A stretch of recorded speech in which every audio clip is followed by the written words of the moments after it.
Hello everyone and welcome to week 9 of our React.js series. In the previous session, we have looked at the foundations of React and how it handles rendering through the virtual DOM. Now, in part 3, we are going to dive deeper into two of the most critical concepts that you will use constantly when building applications in React, that is JSX and the component-based architecture. This part will help you move from understanding React conceptually to writing and structuring real-world React applications. Let me quickly walk you through what we are covering today. We will start with the objectives to clarify our learning goals. Then we will explore what JSX is, how it differs from plain JavaScript and HTML, and why it's so central to React. After that, we will see JSX in practice, that is how to write clean, readable JSX using expressions, conditional rendering and styling. The second half of the session focuses on component-based architecture,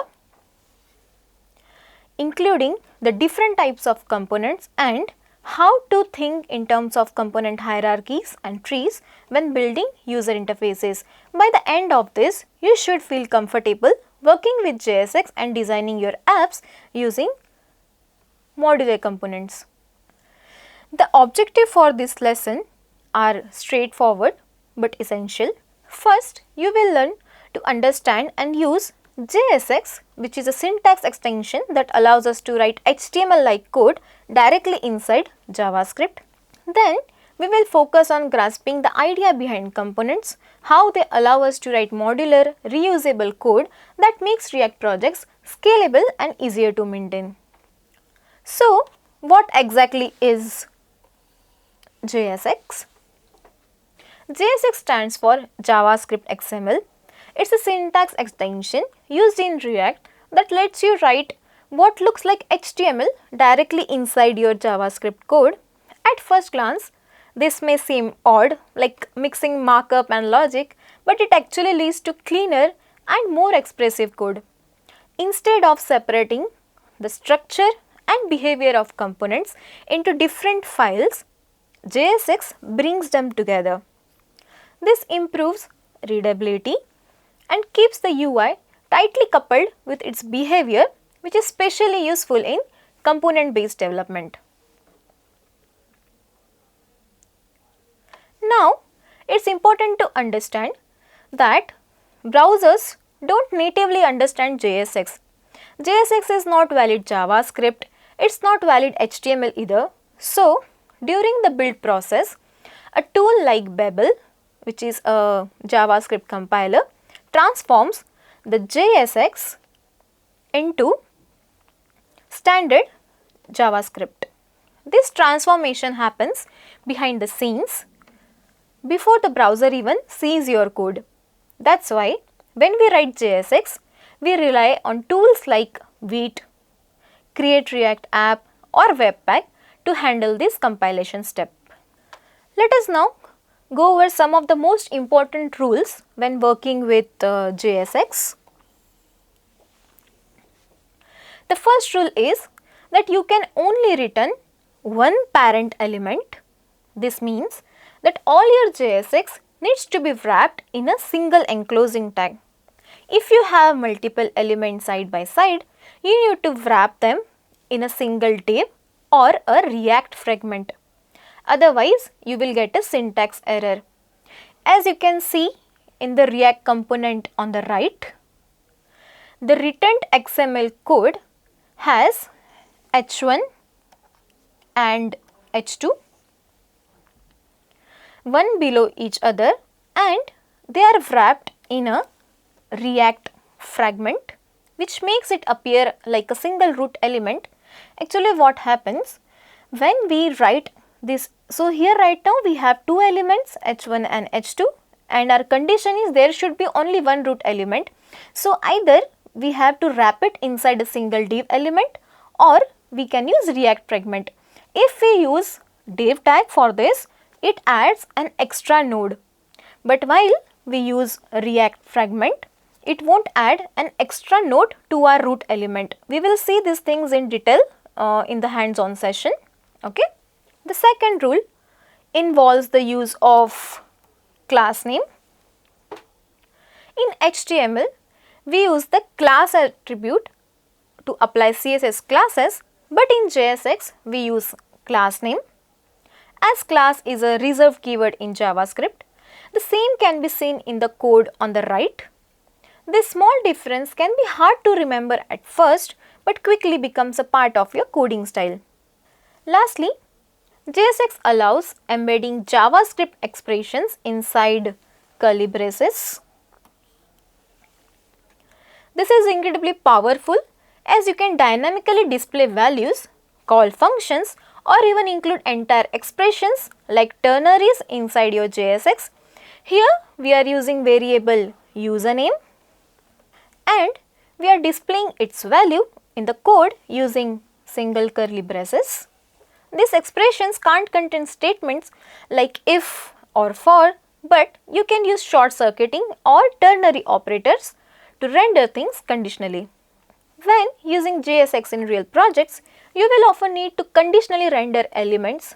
Now, JSX doesn't support traditional if statements directly inside the markup, so you either use the ternary operator or logical AND operator for conditional. For example, here you can see we have used logged in. It allows you to toggle between these two paragraph elements, okay. So here we have set the value of logged in as true. Now, as the logged in is true, it will render the first paragraph. Had it been false, then it would have rendered the second paragraph. If you just want to render something, if a condition is true and do nothing otherwise, then using logical AND is a clean solution. For instance, here we have the variable has notifications, okay, and here it is true, then the paragraph will be rendered, otherwise it won't render this paragraph. When it comes to styling, you have two main options. The first is class name for external CSS and inline styles. JSX handles inline styles using JavaScript objects, as you can see over here. So, CSS properties are written in camel case. For example, font size. Here it is written in camel case instead of font hyphen size. Inline styles are great for dynamic styles that depend on component logic, while class name is preferable for static or reusable styles defined in external CSS files. So here you can see we have given inline styling. So here we have written style is equals to card and we have defined the value of card in the form of object over here. Now we are comfortable with JSX. Let us talk about how React organizes applications through a component-based architecture. A component in React is an independent, reusable piece of UI. Just like HTML has built-in tags like div tag, button tag, React allows you to build custom components that represent parts of your interface like a navbar, a card, or a product item. Creating a component is just like creating a function. We start the name of a component by a capital letter. So here as you can see, this component looks just like a function and we start the name of the component with a capital letter. Each component can contain its own structure, styling and logic as shown in the figure. Now we will see the key benefits of components. One of the biggest benefits of this approach is reusability. You can create a component once and use it multiple times even with different data passed in as props. So basically props are the information that you pass to a React component in the form of attributes. Second, components also improve readability by breaking large interfaces into smaller understandable chunks, and most importantly, they help enforce the principle of separation of concerns by encapsulating functionality, layout and styles in isolated self-contained modules. In React, components come in two flavors, functional components and class-based components. Today, the modern standard is to use functional components. These are simply JavaScript functions that return JSX. They are shorter, easier to understand, and with the introduction of hooks like useState and useEffect, they can now handle the state and side effects just as good as class-based components. On the other hand, class-based components used to be the default before hooks were introduced. They rely on JavaScript classes and lifecycle methods like component.mount. While class components are still supported in React today, they are considered legacy and are rarely used in new projects. You will mostly encounter them in older code bases. In the images below, you can very clearly see the difference between the coding styles of functional component and class-based component. Let us close this with an understanding of component hierarchy, which is crucial for building scalable React applications. A component hierarchy refers to how components are nested inside one another. At the top of the tree, you typically have the root component, usually called app.jsx. The highest level of component that we can have in our app is app component. We embed all our components inside this app component. This component serves as the entry point and contain all other components either directly or indirectly. From there, the UI is built by nesting child components inside parent components. For example, your app may contain a header, a main, and a footer component, each of which might contain further subcomponents. This tree-like structure is not only important for organizing code but also for managing data flow.